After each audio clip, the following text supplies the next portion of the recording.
బహుముఖ ప్రజ్ఞాశాలి శ్రీ పన్నాల సుబ్రహ్మణ్య భట్టు గారి ప్రసార తరంగి మొదటి భాగం 2/4/20.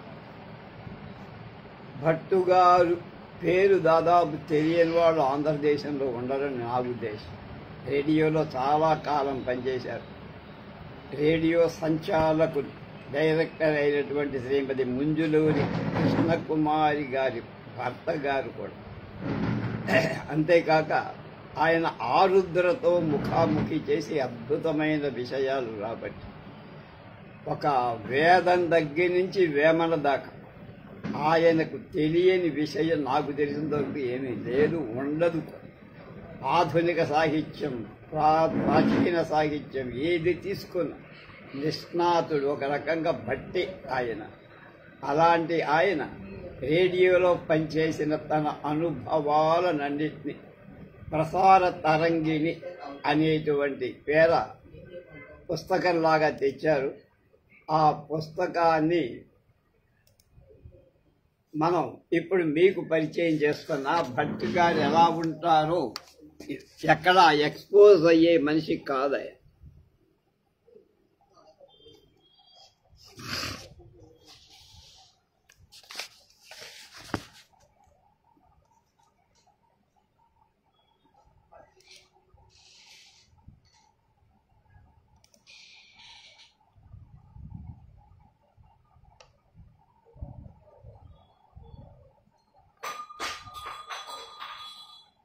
ఆయన రాసినటువంటి కొన్ని పుస్తకాల పేర్లు మాత్రం మనం తెలుసుకుందాం.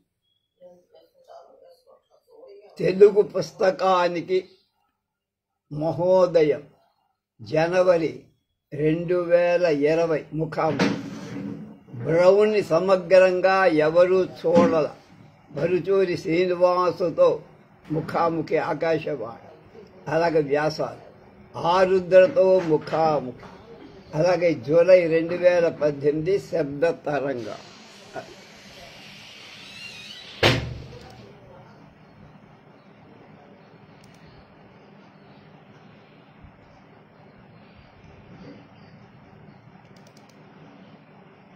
నిన్ననే వారితో ఫోన్లో మాట్లాడి, ఏమండి ఇలా మీ ప్రసార తరంగిని నేను ప్రసారం చేస్తున్నా రేపటి నుంచి అంటే, మంచి చాలా తక్కువ సంతోషం, తప్పకుండా చెయ్యండి అన్న.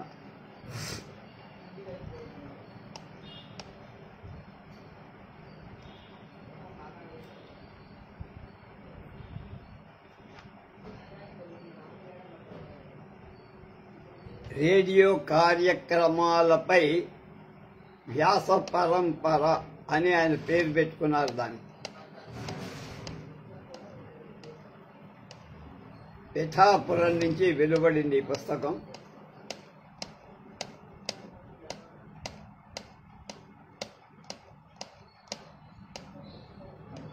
ముందు మాట మనకి చెప్తున్నాను.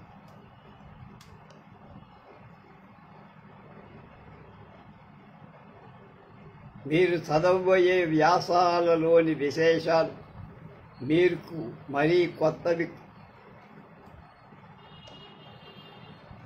కావు.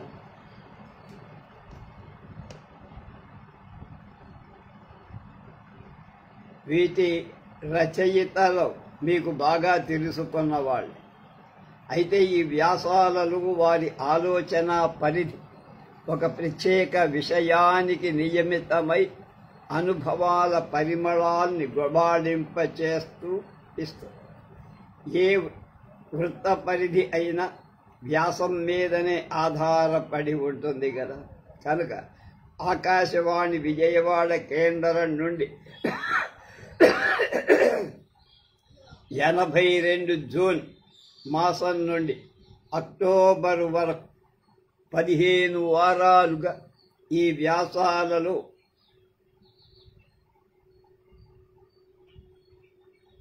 చాలా వరకు ప్రసారమై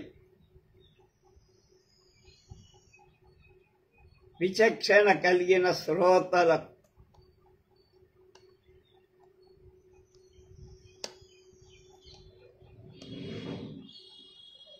ఆ ఆదివారం ఉదయాలు ఆలోచింపచేసేవిగా మనకి వ్యాసాలు కనబడతాయి.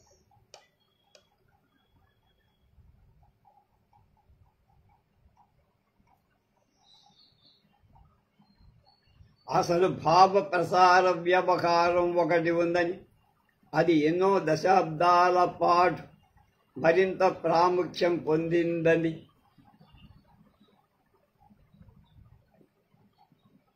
చాలా మందికి తెలియదు. అది తెలుసుకుంటే రేడియోకి రచనలు చేసినా సమర్థంగా ఇవన్నీ రచనలు చేసగలరని ఈ ప్రసంగాలలో రేడియో కోసం కట్టారు. ప్రసంగ రచయితలు ఎంతగానో సహకరించారు. అంతేకాదు, ఈ ప్రసంగాలను పుస్తక రూపంగా తెస్తే బాగుంటుందని కొందరు అప్పుడే సూచించారు. తరంగాల ద్వారా, ఉపగ్రహాల ద్వారా భావ ప్రసారం విస్తరించాక మనిషి భావాలకి కొత్త రూపు వచ్చి, కొత్త నడక వచ్చి, అయినా ఈ భావ ప్రసారంలో చెప్పేవాళ్ళకి వినేవాళ్ళకి మధ్య ఏవో పొరలు అడ్డుగానే ఉన్నాయి. ఈ పొరలేమిటో అవగతం చేసుకో, విశ్లేషించుకో, భ్రమను తొలగించాలి.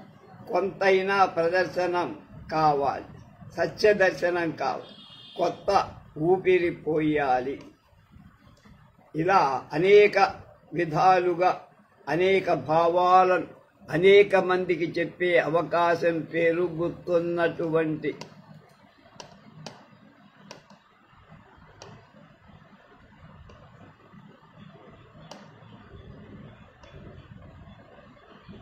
ఈ కాలంలో, ఈ దశలో శ్రోతలు, రచయితలు, పరిశోధకులు పలుకుల్ని, పాటల్ని, విరామాన్ని, శబ్దాన్ని విమర్శన దృష్టితో పరిశీలించి శ్రోత ఇంకా చక్కటి రచన వినగలిగా, రచయితల నుండి ఇంకా చక్కటి రచనలు రావాలి. అప్పుడే 60 ఏళ్లు నిండిన రేడియో రంగానికి ఆనందం. అందుకే ఇప్పుడు పుస్తక రూపంలో ఈ వ్యాసాలని పొందుపరుస్తారు. రేడియోలో ఇలా ప్రసంగాలు ఏర్పాటు చెయ్యాలన్న నా పథకాన్ని వివరించగానే అప్పటి విజయవాడ స్టేషన్ కేంద్ర డైరెక్టర్ శ్రీ వి శ్రీనివాసన్ నా ఆలోచనల్ని ఆచరించి ప్రసార తరంగిని ఏర్పాటు చేసి నన్ను గౌరవించారు. తోటి ఉద్యోగులు బిఆర్ పంతులు గారు అండగా నిలిచారు. ఇక ఈ పుస్తక రూపంలో చేర్చిన ఈ వ్యాసాలు రజనీకాంతరావు గారి 2 రచనలు రేడియోలో ప్రసారం కాదు. ఈ సంకలనం కోసం ప్రత్యేకంగా సిద్ధం చేశారు. రేడియోకి, నాటక చిత్రసీమలకి గల భావ సంబంధం వలన ఈ రంగాలలోని భావ ప్రసారం గురించి కూడా ప్రసంగాలు ఏర్పాటు చేశారు. ఇంకా ఈ పుస్తకంలో తమ రచనలో సంప్రదించడానికి, ముద్రించడానికి అనుమతించిన రచయితలందరికీ కృతజ్ఞతలు. వరుసగా చివరగా ఒక మాట చెప్పారు. సింగపూర్లోని RPN mass communication research information centre ప్రసార పరిశోధకులకు చేయూతనిచ్చే అంతర్జాతీయ అధ్యయన సంస్థ తెలుగులో అటువంటి పుస్తకాన్ని ప్రచురించే కోరికను నేను వెలిబుచ్చగానే ఆ సంస్థ సెక్రటరీ జనరల్ విజయన్ మీనన్ ఆనందంగా సహాయ సంపత్తి అందచేశారు. అందుకు వారికి కృతజ్ఞతలు అన్నారు భట్టు గారు.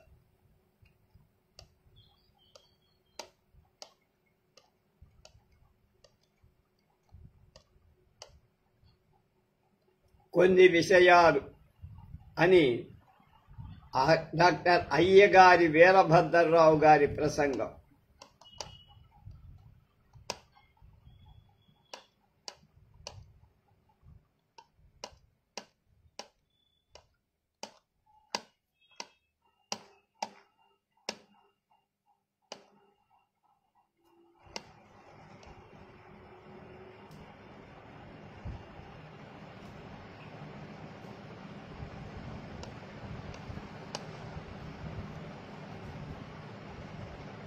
ఈ నవీన సాంకేతిక రంగంలో విజ్ఞానం అన్ని రంగాలలో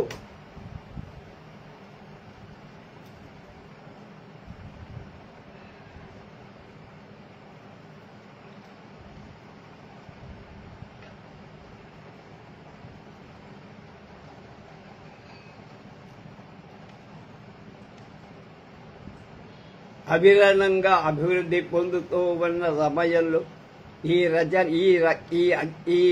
విజ్ఞానాన్ని ప్రజాబాహుళ్యానికి సత్వరంగా సముచితంగా అందించటంలో ఈ కమ్యూనికేషన్ మీడియా ప్రసార సాధనాలు చాలా ప్రముఖ పాత్ర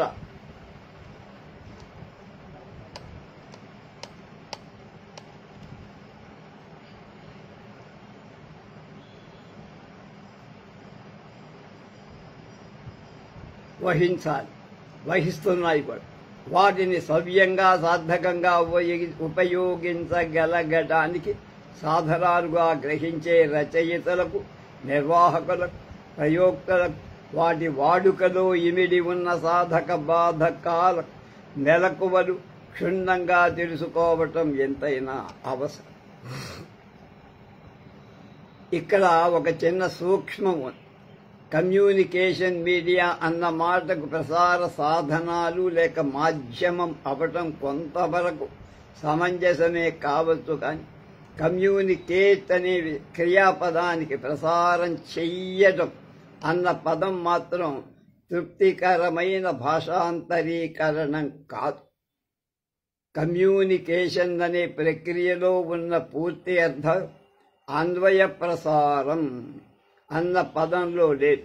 మొదటి పదంలో ప్రసారం చేసే విషయం, ప్రసారం చేసే వ్యక్తితో పాటు ఆ ప్రసారాన్ని గ్రహించి లబ్ధి పొందే వ్యక్తి యొక్క అస్తిత్వం కూడా సూచింపబడుతుంది. అలాగే ప్రసారంలో అని లోపించింది. ప్రసారం ఎవరిని ఉద్దేశించి కానక్కర్, గాలిలో వదిలిన ప్రసారమే అవుతుంది. ఈ కమ్యూనికేషన్ అనే పదానికి తెలియబరచడం కొంతవరకు సన్నిహితార్థ స్ఫోరకమేమో అంటున్నారు. కానీ అందులో కూడా కొంతవరకు ఈ ప్రక్రియకు, ఈ భావ విషయంలో ఎక్కువ భేదాభిప్రాయానికి చోటు లేదేమో అనుకుంటా. ఎందుచేతనంటే ఇది వాస్తవ ప్రధానమైన ప్రక్రియ. అందుచేత మన వ్యక్తిత్వ సంభాషణలో వాడే శిష్ట వ్యవహారిక భాషే ఈ ప్రక్రియకు కూడా అనునయిస్తున్న భాష అని అనిపిస్తుంది. అలాంటి భాషను ఉపయోగించుకున్నప్పుడే వక్తకు శ్రోతకు మధ్య అత్యంత అవసరమైన సాన్నిహిత్యం ఏర్పడుతుంది. అయితే ఇందులో కూడా కొన్ని సమస్యలు ఉత్పన్నమవుతాయి. ఉదాహరణకు మాండలిక పదప్రయోగం, వైజ్ఞానిక విషయాలను గురించి ముచ్చటించేటప్పుడు శాస్త్ర పరిభాషిక పదప్రయోగం, అలాంటి పారిభాషిక పదాలు అన్ని భాషల నుంచి భాషాంతరీకరణం చేయటంలో ఉన్న ఇబ్బందులు, ఈ విషయాలు కూడా చర్చించి, అలాగే ప్రత్యేక వర్గాలను ఉద్దేశించి చేసే ప్రసంగాలు ఏ రీతిగా ఉండాలి అనే విషయం కూడా చర్చనీయాంశమే. ఉదాహరణకు బాలులకు, నిరక్షరాస్యులకు, నవీన అక్షరాస్యులకు, గ్రామీణులకు అందించే ప్రసంగాలు ప్రత్యేకంగా ఉంటాయి. అంత వైవిధ్యాలని ప్రసంగాలలో అనుభవజ్ఞులైన విజ్ఞులైన వక్తలు తమ అభిప్రాయాలను, సూచనలు మనకు అందచేస్తారు. ఈ అభిప్రాయాలను, సూచనలు రచయితలకు మార్గదర్శనాలుగా పరిణమించగలవని ఆశిస్తున్నా అన్నారు. ఆలోచన ప్రసారం, సాంఘిక తాత్విక పరిశీలన. అయ్యగారి లక్ష్మణరావు గారు అంటున్నారు, ఆలోచన అనేది జంతువులన్నిట్లోనూ కొద్దో గొప్ప ఉన్నప్పటికీ అది పరాకాష్ఠ అందుకుంది మానవుల్లోనే అన్నది నిర్వివాదం. ఆలోచన అనుసరించి దాని ప్రేరణ వల్లనే కార్యసాధన జరుగుతూ ఉంటుంది. ఆలోచన వ్యక్తపరిచే ప్రసారాత్ జంతువుల్లో అవి వాటి కేవలం సంవిధానానికే పరిమితమై ఉంటాయి. మనతో పోలిస్తే అవి అట్టే పరిణతి చెందనివిగా చెప్పుకోవడానికి సాక్ష్యాలు కూడా పెద్దగా ఎక్కడా లేవు. ఈ విషయంలో మానవుడికి ఒక ప్రత్యేక అతని ఆలోచన సరళి జిజ్ఞాప్రసార ప్రభావాలు అతి ఉన్నత రీతిలో సాగటమే కాకుండా పరిపాకంలో కూడా వాటి వ్యక్తీకరణకు ప్రసార ప్రక్రియను కూడా అతడు సమర్పించుకున్నాడు. ఈ ప్రక్రియలు పాత వాళ్లే సాధనాలే పరిణామక్రమంలో అతనిని జంతువులన్నిటికంటే పై మెట్టు మీద ఉంచాయి.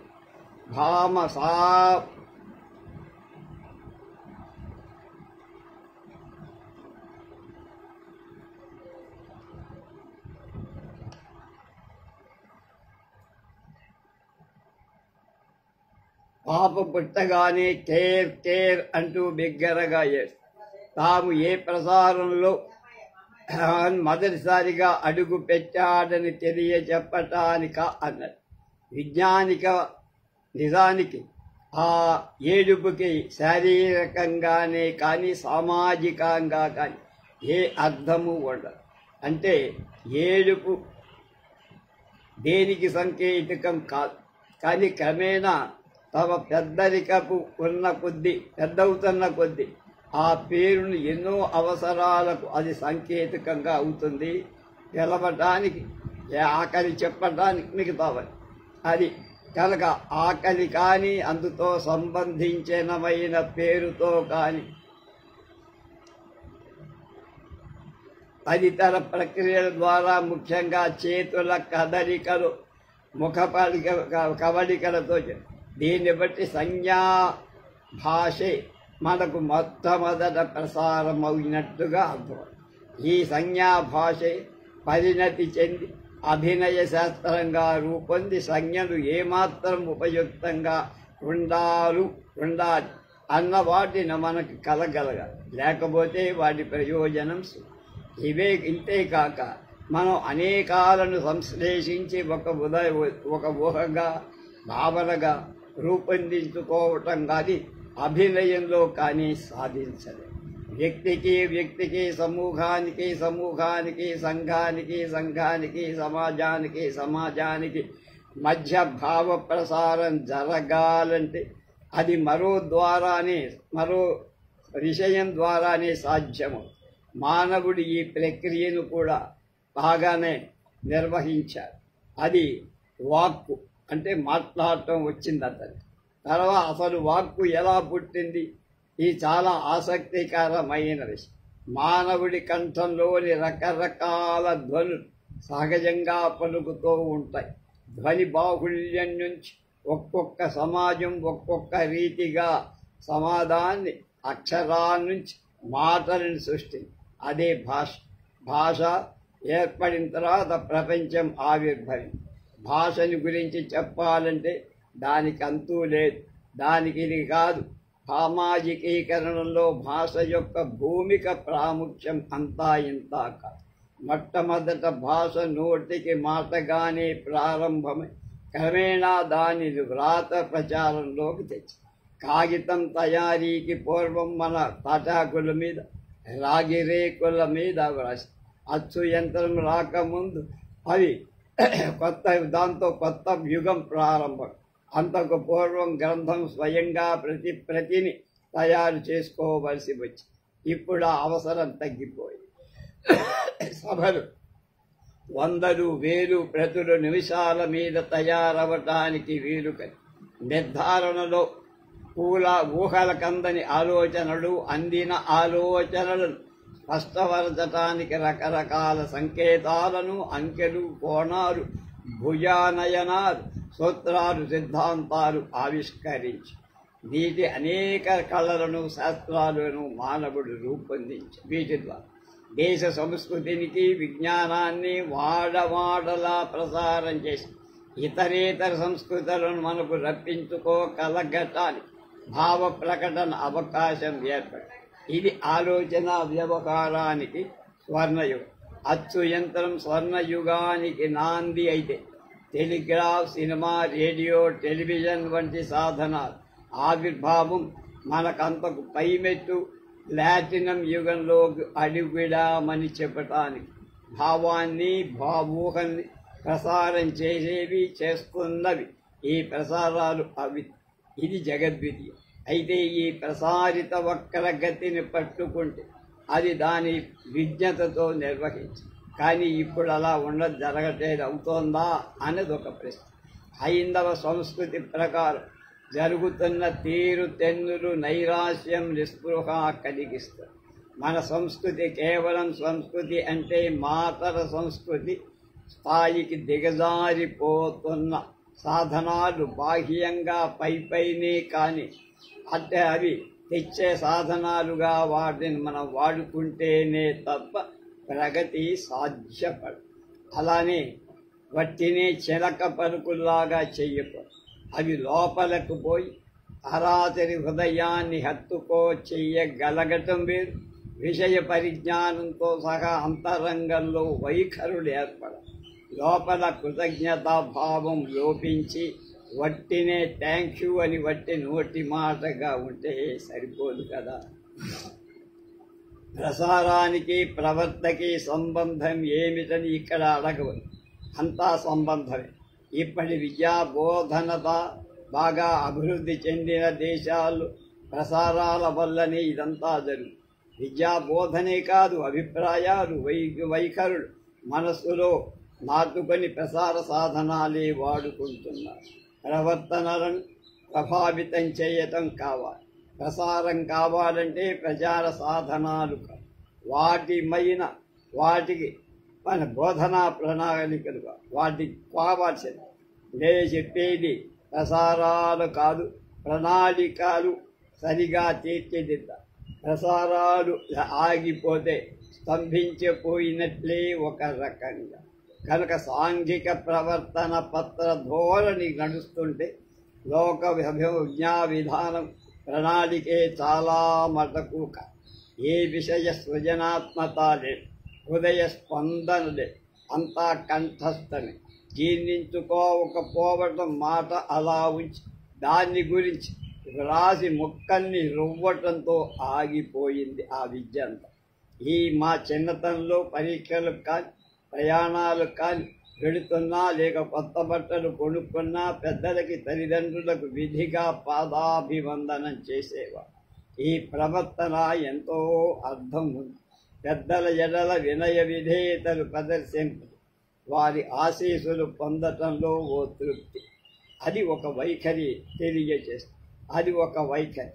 ఈ దృక్పథం హృదయంలో చెరగని ముద్ర వేస్తుంది.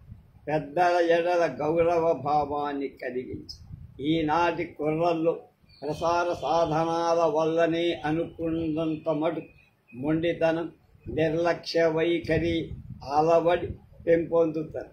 పథకాన్ని తీసుకోండి, దాని ఎడల చిన్నపిల్లల భక్తి గౌరవాల్లో నుంచి దేశాభిమానం కలిగించాలి. ప్రసార సాధనాలు అని మీరు మీద నీళ్లు పోస్తే జలజల రాలిపోయినట్లుగా వైఖరులు వాటి జీవన సరణిలో ప్రవర్తన సరిదైన స్థానాన్ని మనం కనిపే చూడాలి. ఏ విషయంలోనైనా ప్రాజ్ఞ స్థాయిలో వివరించగలటం చాలా అవసరం.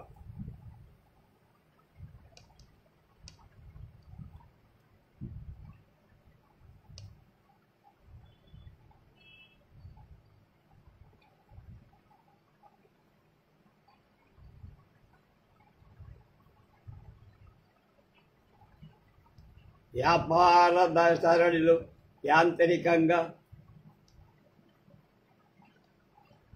యంత్రంలో నుంచి వచ్చే భక్తి సంగీతాలతో శ్రోతలను ఆధ్యాత్మికంగా ప్రభావితం చేయటం అంటే నేను నమ్మను. భక్తి చేత నిజంగానే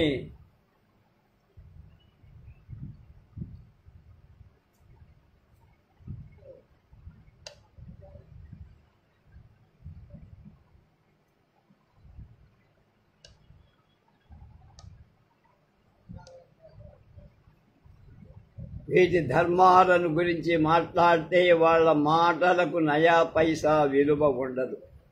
కనుక డబ్బుకు అమ్ముకునే ఆధ్యాత్మిక ఉపన్యాసాలకి విలువ శూన్యం. అవే ఉపన్యాసాలు, నీతులు, సూక్తులు, ధర్మాలు ఈ వివేకానంద, గాంధీ, నెహ్రూ, వీరేశలింగం, ప్రకాశం పంతుల, దుర్గాబాయి వంటి నిస్వార్థ మహనీయుల నోళ్ల నుంచి రానివ్వండి. వాటి విలువ అమూల్యం.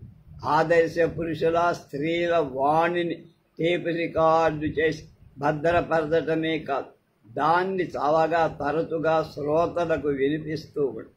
ఇది అమరవాణి. దానికి ఇదే సాటి. ఆధ్యాత్మికత బోధించాలన్న, ధార్మిక ప్రవర్తనను అలవర్చాలన్న, రాజకీయ చైతన్యం కలిగించాలన్న సెకండ్ హ్యాండ్, థర్డ్ హ్యాండ్ లు పనికిరావు. మార్గదర్శకులైన మహనీయుల ద్వారా పలికించాల్సి ఈ బాధ్యత ప్రసార మాధ్యమాలదే, సాధనాలదే అని మనం గమనించాలి. ఈనాడు ఏ పత్రిక తెరగే వేసినా ఒకే రకం వార్త. మానభంగాలు, దహనాలు, దోపిడీలు, హింసాక.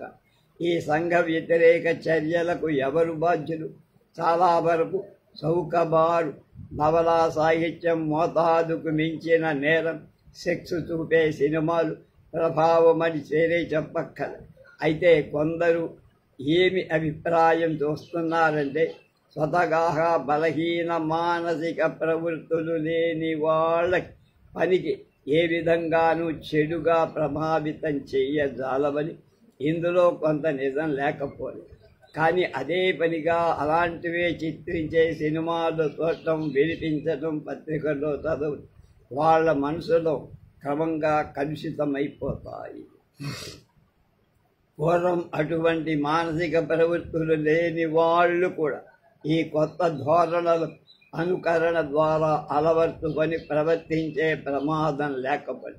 అప్పుడు మనం చూస్తున్నది అదే. కానీ ఎంతో మంచి సంబంధ కుటుంబాల్లోంచి వచ్చిన మర్యాదస్తులు అనుకోబడే వారు కూడా తరచు హింసాత్మక చర్యలు దిగుతూ ఘరానా దొంగలుగా, నేరస్తులుగా కూడా పేరు మోసుకుంటున్నారంటే మరింకేం కారణం ఉంటుంది?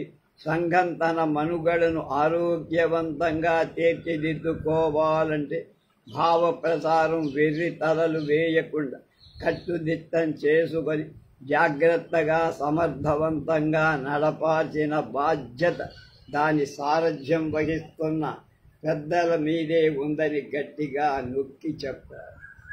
ఇప్పటి వరకు ఆలోచన ప్రసారాల మంచి చెడ్డలు ఆలోచించి ఇప్పుడు అలాంటి అవి స్తంభించిపోయించాయి తప్ప ఆ అనర్థాలేవి.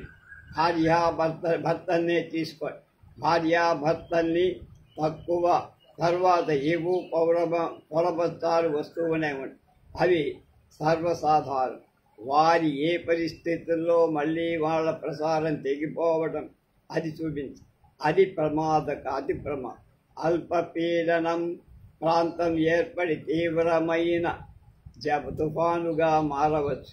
అందుకని పారిశ్రామిక రంగంలో కూడా యాజమాన్యానికి, కార్మిక వర్గానికి మధ్య ఆలోచన ప్రసారాలు నిర్విఘ్నంగా కొనసాగించేట్టు చూసుకోవాలి. ఇది తెగిపోతే అవమానాలకు, అనుమానాలకు, అపోహలకు కారణమై ఉద్రిక్తత ఏర్పడు. కనుక చివరకు సమ్మెలకు కూడా దిగటం అయిపోతుంది. కనుక పోట్లాటలు చెలరేయకుండా అదుపులో పెట్టే విద్య దేశాల తగాదాలను శాంతియుతంగా వాతావరణంలో చర్చించుకోవటానికి ఐక్యరాజ్య సమితి ఏర్పరిచినదే కదా. కనుక అలా సమైక్యతకు, జాతి సమైక్యతకు, అంతర్జాతీయ సమైక్యతకు, సదవగాహనకు భావ ప్రసారం వంటి ప్రసారం పేరు లేదా అంతకంటే ప్రసారం చేయటంలో ఉండే గొప్పతనం లేదంటే ఇంకొకటి ఏమీ లేదు. కనుక సర్వమానవ సౌభ్రాతృత్వం వంటి మాటలను వట్టి మాటలుగా కాక ముమ్మాటికి నిజం కావాలని ప్రపంచ మానవాళి అంతటి సమైక్యం చేసే భావ ప్రసారాలు అవసరం. మున్ముందుగా ఇంకా ఎంతైనా ఉంది. సాంకేతిక శాస్త్రీయ పరిజ్ఞానంతో కూడిన ప్రసార యంత్రాంగమే దాన్ని సాధించగలుగుతుందన్నారు ఆయన. వ్యావహారిక భాషలో ప్రసంగాలు, అవరోధాలు, సదుపాయం. అమరేంద్ర అని వేలూరు ఆయన పూర్తి పేరు. ఆయన చిరివాడ వారే, మాకు కొంచెం దూరం ఉంది. ఒక సందర్భంలో హాస్య రచయిత భమిడిపాటి కామేశ్వరరావు గారు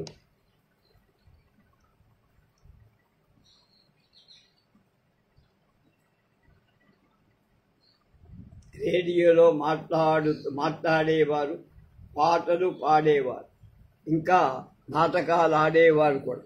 నిజంగా అదృష్టవంతులు అన్నారు. కొంతసేపు ఆగి, ఎందుకంటే వాళ్ళు మనకి కనబడరు కాబట్టి అని చమత్కరించారు.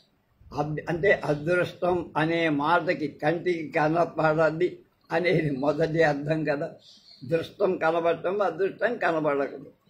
వాళ్ళు మన మొహం చేస్తే వాళ్ళ మొహాలు మనం చూడకుండా తప్పుతుందని అర్థం కూడా. ఆలోచిస్తుంటే రేడియోలో మాట్లాడేవాడు వినేవాళ్ళకి కనబడకపోవటం అదృష్టమని చెప్పలేం. వినేవాళ్ళు ముఖాలు చూస్తూ, వాళ్ళ హావభావాలు పలికిస్తూ, వాటిని బట్టి తమ ఉపన్యాసాన్ని సరిదిద్దుకునే అవకాశం వేదిక మీద నిలబడి ఎదురుగా ఉన్న వాళ్ళని ఉద్దేశించి మాట్లాడే వక్తలకు ఆసక్తితో వింటున్నారో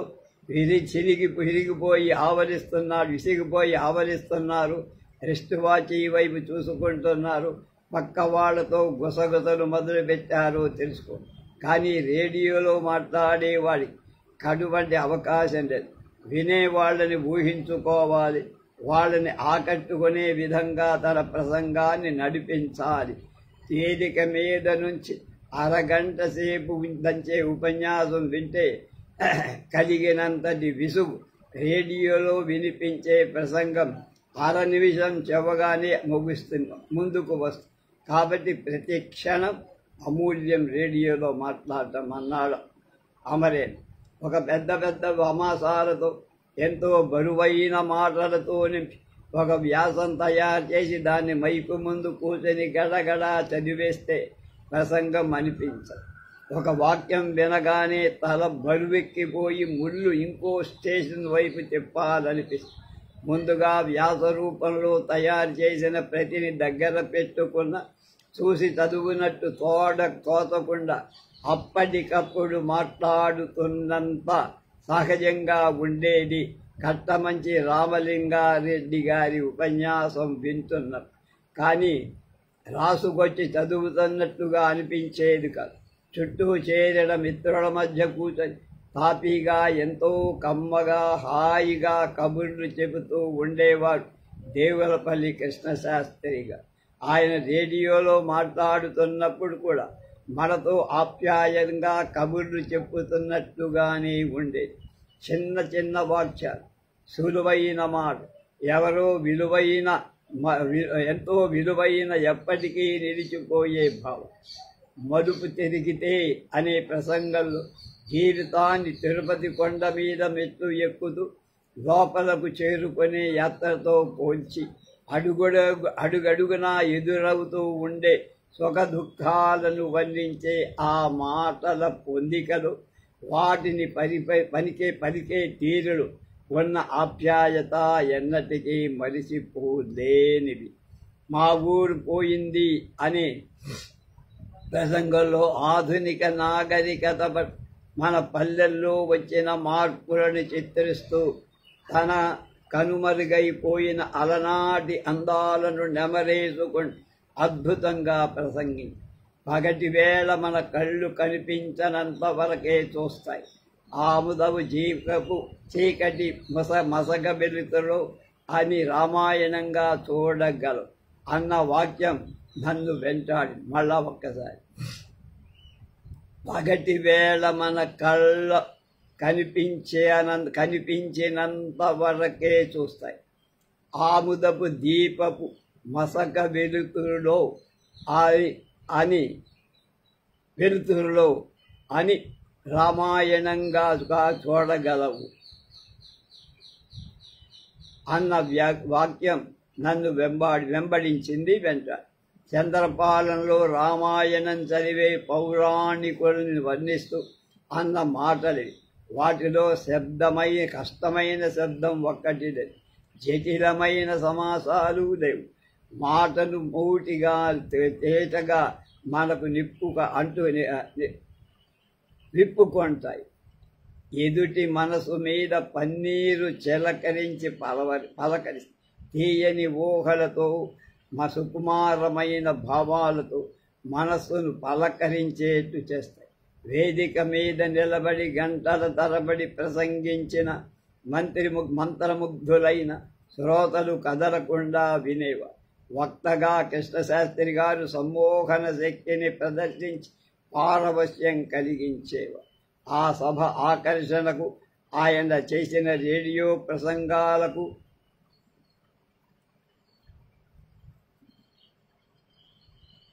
ప్రవచించేవి. ఎన్నో గవదుగులతో మాటలు గొప్పగా ప్రాణం పోసేవి.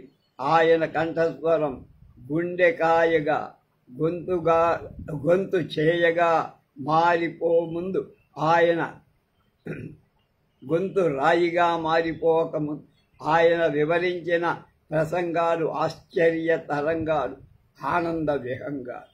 మాట్లాడే తీరు సహజంగా ఉంటే వాడే మాటలు కూడా తేలిగ్గా ఉంటాయి. ప్రసంగం వినేవాళ్ళని ఆకర్షిస్తుంది. తెలుగు మాటలన్నీ తేలిక, సంస్కృత శబ్దాలన్నీ కష్టమని అనుకోవటం సరికాదు.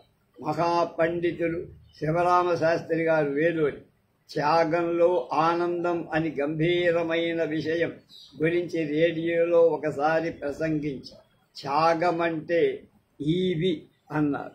మొట్టమొదటి వాక్యం విషయాన్ని తేట తెలుగులో వినాలనే ప్రయత్నం. కానీ త్యాగమంటే అందరికీ అర్థమవుతుంది, కానీ ఈవి అంటే ఎవరికీ తెలియదు. కాబట్టి మారమాల మాటలను ఏరి కోరి తెచ్చి ప్రసంగించడంలో వాడటం మన మంచిది కూడా కాదు. ఇద్దరు చెరివాడు వాళ్ళే. మాటలని వారు అంటే మాటలు అందరికీ తెలిసిన మాటలే వాడాలి. మనకి సరే. అలాగే పలికే మాట తీరులో కూడా సహజత్వం, అలాగే విధానం, నిదానం, నిబ్బరం వినిపిస్తే వినేవాళ్ళు మెచ్చుకోగలరు. ఎవరో తరుముకొని వస్తున్నట్టుగా గబగబా చదివేస్తే అయోమయంగా ఉంటుంది. ఒక ఆయన వల్ల మురుగు కాలువలో పడిన అని చకచకా చూసుకుంటారు. ఒక ఆయన తెల్ల మురుగు కాలువలో పడింది అని చకచక అంటాడు. వినగానే తెల్ల మురుగు కాలువలో పడిందేమో అనుకుంటాం. అసలు జరిగింది అది కాదు. తెల్ల మురుగు కాలువలో పడింది, అంతేకాని తెల్ల పడల కాలువలో. అందుకే మనం రేడియోలో మాట్లాడేటప్పుడు ఎక్కడ విరామం ఉండవసరమో అక్కడ కొంచెం ఆపగలిగితే అర్థం చేతికి అందంగా అందుతుంది. రేడియోలో ముఖభంగిమలలో మాటల సహాయం చేసే సాధకం బహిరంగ సభలో ఉపన్యసించే వక్తకుడు. కానీ రేడియోలో ప్రసంగించేటప్పుడు స్వరంలో హెచ్చు తగ్గుల వల్లే మాటలకు శక్తి వస్తుంది. వెంకటేశ్వరరావు అనే ఆయన అద్భుతమైన వాచకం చేస్తూ ఉండేవాడు రేడియోలో. అలాగే ఏబి ఆనంద్, శ్రీ రామ్మోహన్ రావు, నండూరు సుబ్బారావు, వీరంతా మహానుభావులు. శ్రోతల వరకు ఎదరుగా లేకపోవడం ఒక అవరోధమని గుర్తించి, అయినప్పటికీ ఈ ఆటంకాన్ని కంఠస్వరంలో హెచ్చు తగ్గుల రూపంలో మాట్లాడి వేగంతో మార్పులు చేసుకుంటూ కొంతవరకు సరిపోతుంది. అత్తకి అమరేంద్ర మాట్లాడుతున్నా అమృతం పోసినట్లు ప్రసంగాల్లో ఒకే స్థాయిలో దంచేస్తే మున్సిపాలిటీ సైరన్ లాగా మోత తప్ప ఏం వినగలదు. రేడియో ప్రసంగంలో గ్రాంధిక శైలికి అవకాశం లేదు. అందుకే స్పోకెన్ వద్దు ప్రోగ్రాములో ప్రసంగాన్ని చేశారు. స్పోకెన్ వర్డ్ అని ప్రోగ్రాం. వాడుకునే మాటలని రేడియో ప్రసంగాలు ఉపయోగిస్తే సహజంగా పాండిత్య ప్రకటనను ప్రదర్శించే పండిత భిషక్కుల భాషా భేషజం రేడియో ప్రసంగాలప్పుడు ఎంతో కష్టమైన విషయమైనప్పటికీ వీలైనంత తేలికగా అప్పటి వాళ్ళకి అర్థమయ్యాయి. విజ్ఞాన శాస్త్ర విషయాభిభాషులు, సాహితీ ప్రియులు, ఆలోచనాపరులైన మేధావులు ఎవరిని ఉద్దేశించి మనం ప్రసంగిస్తున్నా అని తెలుసుకొని వాళ్ళకి అర్థమయ్యేటట్టు సూటిగా వాళ్ళ హృదయంలో చోటు చేసుకునేటట్టుగా మనం చదవాలి. ప్రసంగంలోని హృదయాన్ని వాళ్ళ హృదయంలోకి ఎక్కించాలి. వ్యావహారిక భాషావాదాన్ని ప్రసారం చెయ్యగల గిడుగు రామ్మూర్తి గారు శిష్ట వ్యవహారం అనే మాట వాడారు. మామూలు వ్యావహారిక భాషకు కొన్ని పరిమితులున్నాయని ఆయన గుర్తించారు. అన్ని సందర్భాల్లో వ్యావహారిక భాష కూడా సరిపోదు. అన్ని విషయాలను వ్యావహారిక భాషలోనే చెప్పడము కుదరదు. కాబట్టి విషయాన్ని అనుసరించి వ్యావహారిక భాష స్వరూపం మారక తప్ప. అనేక రకమైన వ్యావహారిక భాషలో బాలనాగమ్మ కథను, పరిణామ సిద్ధాంతాన్ని, కాశీ మజిలీ కథను, కారల్ మార్క్స్ కథ తార్కిక భౌతికవాదాన్ని చెప్పించటం కుదరదు. బాలికలకు వ్యవహారిక శైలిలో అద్వైత తత్వాన్ని చెప్పాలనుకోవటం అన్న ప్రయాసపడే ఆవకాయ తినిపించటం అన్నమాట. అన్నప్రాసన నాడే ఆవకాయ తిని అనుక్షణము విజ్ఞాన శాస్త్రం శాఖోపశాఖలతో విస్తరింది. సాంకేతికంగా ఎంతో అభివృద్ధి జరుగుతుంది. కొత్త అభిప్రాయాలను చలామణి అవుతుంది. కొత్త పరికరాలు అమల్లోకి వస్తాయి. వీటిని ప్రకటించడానికి తగినంతగా వ్యావహారిక భాష పెంపొందించుకో. 10 మందికి అర్థమయ్యే మాట అది ఇంగ్లీషు కానీ, సంస్కృతం కానీ, ఉర్దూ కానీ నిస్సంకోచంగా మనం వాడుకోవాలి, సొంతం చేసుకోవాలి. అప్పుడే వ్యావహారిక భాష సొంపు పెంపుడు సమకూర్చుకొనగలరు. హెలికాప్టర్లో మంత్రి గారు వచ్చారు అంటే అందరికీ తెలుస్తూ కానీ దానికి ఏదో పర్యాయ పదం కోసం వెతకటం అనవసరం. జిల్లా కలెక్టర్ అంటే అందరికీ తెలుస్తుంది కానీ మండల గ్రాహి అంటేను ఇంకేదో నక్తై పెట్టుకున్నాడను ఇవన్నీ ఏం పనికిరావు. కనుక వ్యావహారిక భాషా వికాసం కోరేవారు ఈ ధోరణి విడిచిపెట్టారు. ప్రసంగాలకు రాసేటప్పుడు నవల, కథానిక, నాటకం, వ్యాసం వంటివి రచించేటప్పుడు సందర్భాన్ని బట్టి శైలిని ఏర్పాటు చేసుకో. గాంభీర్యం అవసరమైన వ్యవహారికి దూరంగా పోకతం. మామూలు మనుషులు వాడుకునే మాటల్లో సుఖ దుఃఖాలు, ఆశా నిరాశలు చిత్రించాలని సిద్ధాంతంతో కవిత్వం ప్రారంభించి వరుసవత్ కవి గంభీరమైన భావాలు, గౌరవమైన అనుభూతులను వెల్లడించవలసి వచ్చిన ప్రౌఢమైన శబ్దాలను, ఉదాత్తమైన శైలిని ఉపయోగించక తప్పల. శ్రీపాద సుబ్రహ్మణ్య శాస్త్రి గారి రచనలో గోదావరి పరంపరగా వరదలాగా పడబడి గంటి వాక్యాలు ఆలోచనాత్మకమైన తర్క సహితమైన స్పష్టతకం, తెలుగు ఇల్లాలి గడుసుదనాన్ని, సుకుమార హాస్య ప్రియత్వాన్ని వెల్లడించే సంసారతపు ధోరణి ముడిమాణిక్యం గారి శైలిలో రూపొందింది. పోస్టు చెయ్యని ఉత్తరాలను, అపారమైన తత్వమన సంపదను అన్వేషించే గోపీచందు గారి రచనా విన్యాసం ఉదాత్త శక్తిని సమకూర్చి ఆకాశవాణి పత్రికలు, సినిమాలు వ్యావహారిక భాషా వ్యాప్తికి ఎనలేని సేవ చేసి పరిస్థితి ఎంతవరకు వచ్చిందంటే ఒక పెద్ద మనిషి బతికున్న వాళ్ళు మాట్లాడేది వ్యావహారికం, ప్రాణం లేని వాళ్ళు వ్రాసేది గ్రాంధికం అని. అయినప్పటికీ వ్యావహారిక భాష ఇంకా ఎత్తుకెదగదు. గ్రామ్య భాషకు సహజమైన సేవల గుణం. దీనికి వదిలిపెట్టి గాంభీర్యాన్ని అలవరించుకున్నప్పుడే అది శిష్ట వ్యవహారం అనిపించుకుంటుంది.